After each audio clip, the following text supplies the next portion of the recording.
Assalamualaikum warahmatullahi wabarakatuh. Anak-anakku kelas 11 putra, baik IPA maupun IPS yang dirahmati Allah Subhanahu wa taala.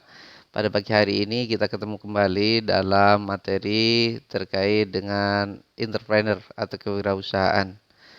Sebelum saya melanjutkan daripada materi ini, saya ingatkan kembali kepada anak-anakku kelas 11 supaya masing-masing menjaga semangatnya ya untuk selalu bersemangat, untuk selalu perhatian terhadap apa yang menjadi kewajiban kalian. Karena saya ingatkan bahwa kalian ini adalah masih memiliki kewajiban untuk menyelesaikan pendidikan kalian. Sehingga pembelajaran daring ini semoga tidak mengurangi daripada esensi daripada pembelajaran ini. Semoga kalian bisa menangkap dari apa yang disampaikan oleh guru-guru ya. Karena saya akhir-akhir ini melihat kalian agak abai melihat materi yang diberikan oleh guru. Hal tersebut dibuktikan dengan sedikitnya materi-materi guru itu diputar, kemudian kalian sangat sedikit sekali mengerjakan tugas-tugas yang diberikan oleh guru ya. Ketahuilah bahwa ini bukan masalah materi atau pengetahuan yang disampaikan itu tidak, tetapi sebetulnya yang kalian butuhkan itu adalah perubahan pada diri kalian sendiri. Karena kita tahu pembelajaran saat ini itu adalah dititik beratkan kepada aspek sikap kalian.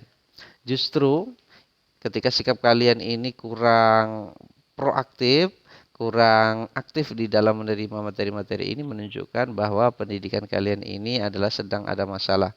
Untuk itu, mari teman-teman kita bangkit, kemudian kita melakukan hal-hal yang baik dan semoga hal-hal baik yang kalian lakukan ini bisa menghapus daripada kekurangan-kekurangan pada waktu-waktu sebelumnya ya.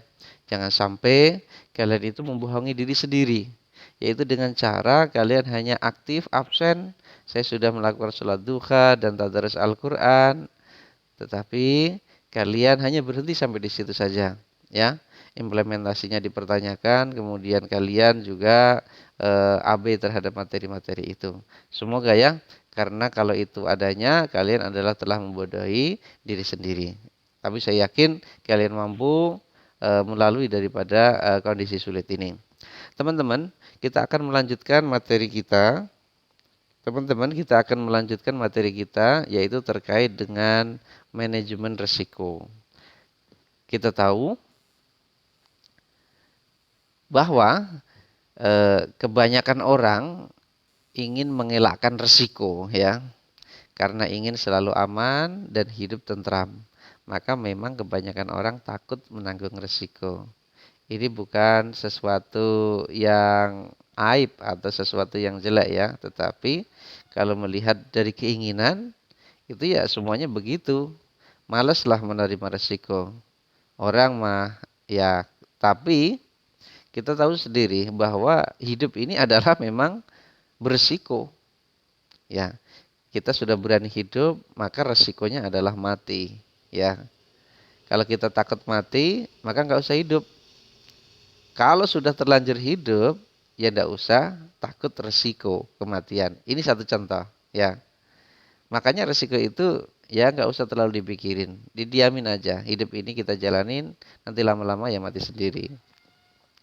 Maksudnya begini teman-teman, siapapun ingin hidup nyaman tanpa ada masalah ataupun risiko yang dia sehingga banyak orang yang dia itu takut menanggung risiko.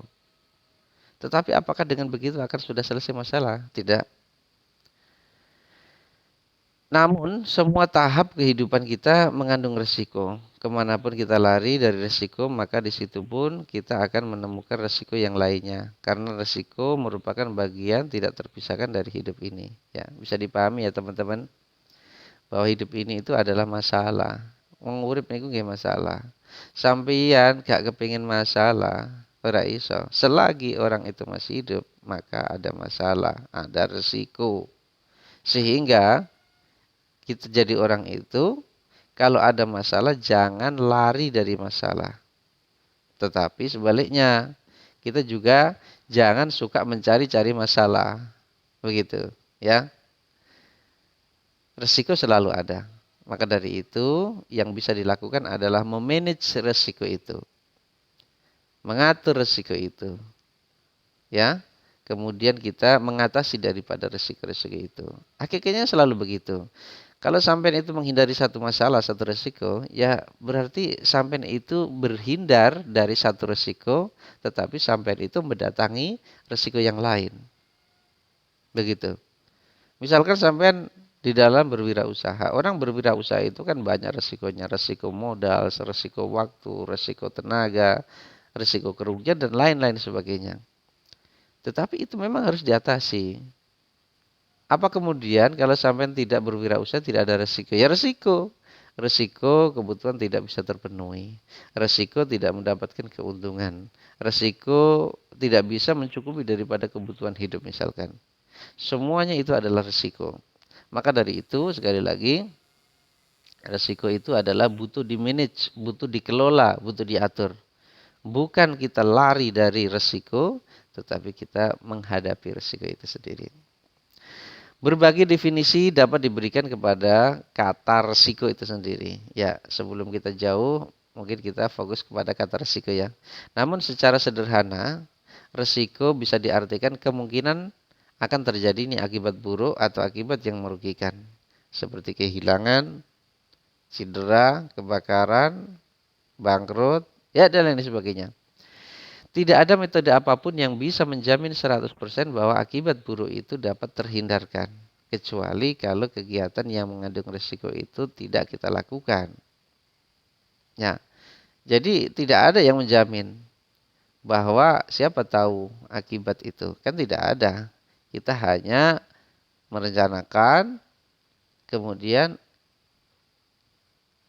ketentuan yang terjadi itu adalah kadang tidak sesuai dengan rencana. Maka itu adalah sebuah resiko. Jadi memang tidak ada metode apapun yang kita tanpa ada resiko itu. Dan resiko itu adalah memang besarannya ada yang besar, ada yang kecil. Kemudian kemampuan orang untuk mengatasi resiko itu juga berbeda-beda. Maka dari itu pertemuan kali ini adalah kita ingin meningkatkan bagaimana cara kita mengatasi daripada resiko-resiko tersebut. Sehingga resiko yang itu adalah memiliki potensi sesuatu yang mengganggu, sesuatu yang menjadikan kondisi buruk, tetapi kita bisa mengatasinya sehingga itu menjadi tidak mengganggu dan itu menjadi tidak buruk bagi kita semuanya. Begitu ya teman-teman. Agar risiko tidak menghalangi kegiatan tersebut dimanage dengan sebaik-baiknya. Jadi sekali lagi risiko atau masalah itu bukan dihindari tapi diatasi. Nah kita, siapapun tidak ada yang menjamin daripada kita mampu mengatasi secara 100%. Yang ada adalah upaya-upaya kita supaya risiko itu menjadi minimal. Menjadi minimal. Ya, menjadi minimal. Sama halnya di dalam berwirausaha.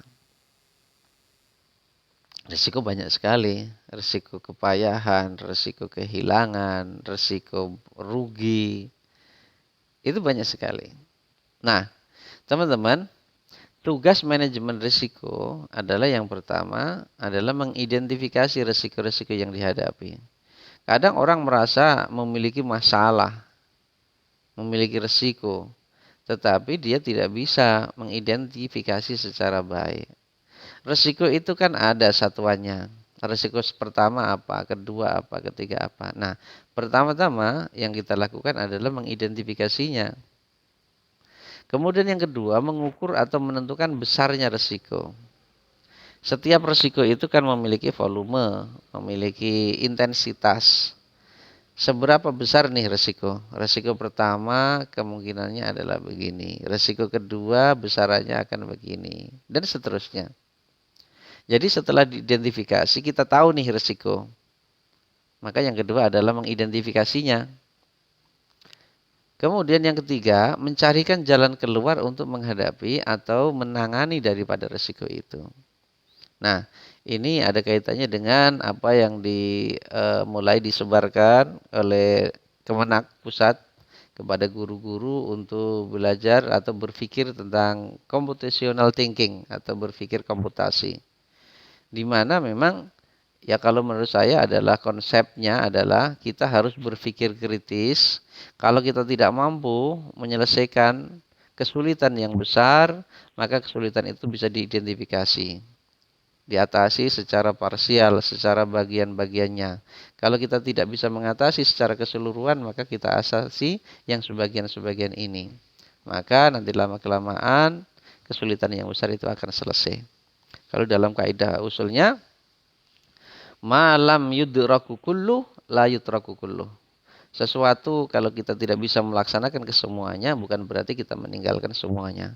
Jadi berpikir komputasi adalah berpikir sistematis di dalam menyelesaikan masalah-masalah atau problem solvingnya. Jadi teman-teman sekali lagi harus jelas nih resiko yang pertama apa, kedua apa, ketiga apa. Kemudian kita ukur besarannya. Ini kemungkinan resiko itu bagaimana besarnya. Kemudian yang ketiganya adalah mencari jalan keluar untuk menghadapi atau menangani resiko. Tentunya resiko yang kecil membawa dampak kesulitan yang kecil, tetapi resiko yang besar akan membawa dampak kesulitan yang besar. Maka policy ataupun jalan keluarnya juga bervariasi. Mungkin resiko yang besar akan membutuhkan policy yang besar pula, tindakan yang banyak pula. Tetapi resiko yang kecil, tetapi ini juga tidak selamanya. Ada sesuatu masalah yang kecil, tetapi kalau tidak kita atasi akan menjadikan permasalahan yang besar. Jadi kalau kita abaikan sekali lagi masalah atau risiko yang kecil itu akan bisa menjadi risiko yang besar. Ini berarti orang harus menyusun strategi untuk memperkecil ataupun mengendalikan risiko tersebut. Jadi yang kita lakukan sekali lagi adalah kita melakukan treatment langkah-langkah step by step supaya risiko yang ada ini bisa menjadi berkecil. Kalau itu risiko kerugian, ya supaya ruginya tidak terlalu banyak.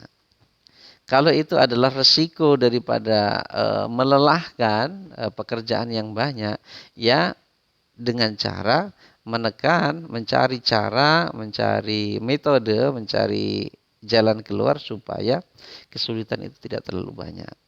Jadi begitu ya teman-teman. Jangan orang itu menjadi bingung. Kebanyakan kalau saya melihat itu begitu. Wah, udah repot ini, repot semua. Repot gimana? Ya nggak bisa diomong katanya. Nah, nggak bisa begitu. Harus diidentifikasi. Risiko itu harus jelas dulu. Pertanyaan yang harus dicari jawaban oleh seorang manajer risiko atau manajer risiko adalah kita sendiri karena yang memanage daripada masalah itu adalah kita sendiri. Risiko apa saja yang dihadapi oleh perusahaan? Kalau kita sudah berbicara tentang manajemen, maka berbicara tentang sebuah usaha yang dikelola oleh banyak orang, sehingga memang harus dikelola secara baik. Risiko apa saja yang dihadapi oleh perusahaan? Ini harus dicari dulu. Pertanyaan ini harus dicari jawabannya. Kemudian, bagaimana dampak risiko terhadap kehidupan bisnis perusahaannya? Misalkan risiko yang dihadapi saat perusahaan ini adalah adanya pandemi, di mana segala aktivitas kegiatan ekonomi itu akan menjadi melemah. Nah, ini harus diukur bagaimana dampak risiko terhadap kehidupan bisnis perusahaan itu. Apakah memang terkait secara langsung sehingga berdampak langsung dan itu menjadi dampak yang besar, atau samalah ini adalah dampak yang diterima oleh seluruh pengusaha yang ada misalkan, dan itu tidak begitu besar. Karena sebetulnya ada treatment atau langkah-langkah lain untuk mendapatkan atau memulihkan daripada dampak tersebut. Risiko mana yang harus dihadapi sendiri dan risiko mana yang harus dipindahkan ke perusahaan asuransi. Nah, ini. Karena sekarang itu kan ada asuransi ya yang mengcover daripada risiko-risiko. Kalau begitu harus ada dipilah nih. Mana yang risiko diambil sendiri risikonya, atau karena memang tidak mampu, atau dengan perhitungan tertentu ini akan lebih baik apabila risiko itu ditangani atau diserahkan kepada asuransi misalkan. Kemudian berikutnya yang keempat adalah metode mana yang cocok dan efisien untuk menghadapi. Sekali lagi, bahwa policy atau cara keluar dari mengatasi risiko itu kan beraneka ragam. Sehingga masing-masing itu memiliki corak, karakter, style, ya, model, ya. Model yang mana yang cocok untuk mengatasi risiko itu. Itu harus dipilah supaya kita ini jangan sampai salah memberikan obat, memberikan polisinya. Jadi ibaratnya kalau kita punya sakit, ini tepat di dalam mendiagnosa, tepat di dalam memberikan obat. Demikian perusahaan juga. Risiko itu harus tepat mengidentifikasinya, akan mengetahui dampak-dampaknya, diagnosisnya itu menjadi sempurna, menjadi banyak. Kemudian kita tahu cara untuk menghindar atau keluar ataupun meminimalisir daripada risiko-risiko itu. Ya, saya pikir itu dulu teman-teman. Kemudian minggu depan akan kita pelajari tentang hubungan manajemen risiko dengan fungsi-fungsi lain dalam perusahaan. Saya yakin ini bukan hanya saja kita pelajari, kita implementasikan di dalam berwirausaha kita, karena mungkin teman-teman masih fokus dengan sekolah saat ini belajar, maka ini bisa kita terapkan di dalam proses pembelajaran kita. Kita tahu teman-teman, saya tadi di awal sudah mengingatkan kembali bahwa apa yang kita lakukan hari ini itu adalah akan mengandung resiko di masa yang akan datang. Kalau teman-teman saat ini itu AB pelajaran, kemudian semakin malas, semakin menumpuk tugas-tugas itu, semakin banyak tugas-tugas itu tidak dikerjakan, maka endingnya nanti akan menjadi stres Anda. Kemudian akan menjadi depresi, kemudian akan menjadi putus asa, dan itu jangan sampai terjadi. Maka dari itu, hal-hal yang bisa dilakukan adalah mengerjakan tugas-tugas dari guru, arahan-arahan dari guru itu kita kerjakan sesegera mungkin. Kita kerjakan secara disiplin, kita kerjakan secara tepat waktu, sehingga jangan sampai tugas-tugas itu menumpuk.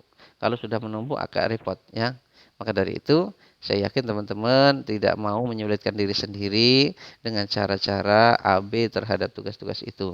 Semoga kita nanti segera bertemu di tanggal 22 November yang kita rencanakan untuk pembelajaran tatap muka di kelas. Tetapi ini juga menjadi sesuatu yang berbeda. Jangan Anda bayangkan bahwa pertemuan tatap muka itu seperti dulu pada waktu-waktu normal. Tidak.